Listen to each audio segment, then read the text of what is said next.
it, and I skip the frames when I press some key. So I'll do it one by one, maybe. And there's one problem I have noticed, which you can see. Now. That I think that the shade that is on the ground was detected as some kind of edge, and therefore detected as probably a line. And that's the problem in our detection. I think that we'll have to work on that also a little bit. There's another shade, and you can see it being detected as a line. And it's not that bad. You can see the result of it. Basically, I think that we have to apply some kind of color thresholding, because basically our detection relies on the median blur, the canny edge detection, and Hawk transform, and we throw the result into the Kalman filter. I can briefly tell you what the Kalman filter is. I haven't delved into the details, so maybe Ahmed knows something more about it, because he has studied it a little bit. But it's you combine the results of, for example, different detectors, and maybe one detector says that the result should be somewhere there, and the other result detector tells you that the result should be somewhere there, and you just combine the probability, and you have just one single output. This is the car in this example. And yes, I can show you maybe the code here. Okay.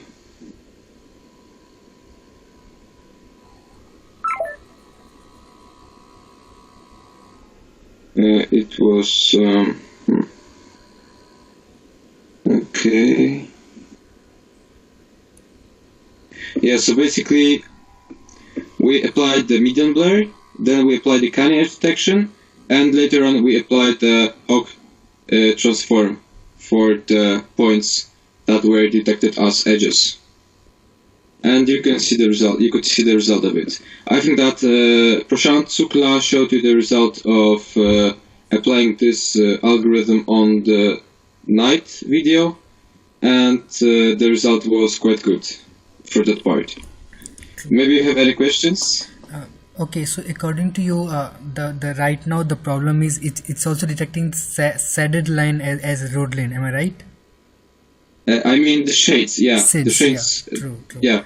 Okay, and according to the Kalman function is something which is generally used for diffusion of various other prediction and then combining as one. Am I right? Yes, that's right. Sure. So what are the options or what are the methods you're going to apply for fixing this SAD issue? Because it's detecting the SAD as road lane. Yes, I think that we have to apply the color thresholding.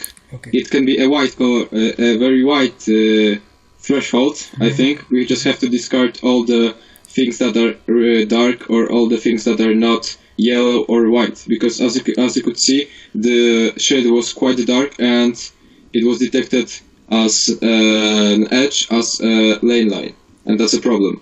Okay. In our case. Sure. And the Chaitanya has one question. He's asking how this model will perform if there is no any road lanes.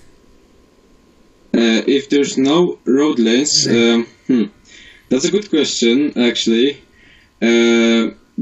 I don't know how it works when there's no lane. Like maybe there's one situation, I think, when there's no lane and it doesn't perform that good. Maybe I show you. I'm really sorry that Ahmed isn't available now, because he discovered this code, and I think he knows a little bit more about it and could tell us a little bit more about it. But you see, the result is not that bad. Sometimes the line acts in an awkward way. It just jumps around. And yeah, there is going to be a situation with no lane lines. Just there. And it's just I don't know how it worked. That yeah, and you can see that yeah. And the problem is also I think that sometimes there are three lanes, like there. You can see the middle lane and you can see the left side lane, and I think that this line just jumps from one lane to another lane, and this is why it's shaking so much. I see. And that's why I think that DB scan, which we used in our previous approach, was a little bit more appropriate for detecting multi-lanes. Sure. And we will have to combine it somehow, because you see that it's jumping around. Right. Sure. And you had gave some work to Surya. Surya, have you finished this technique?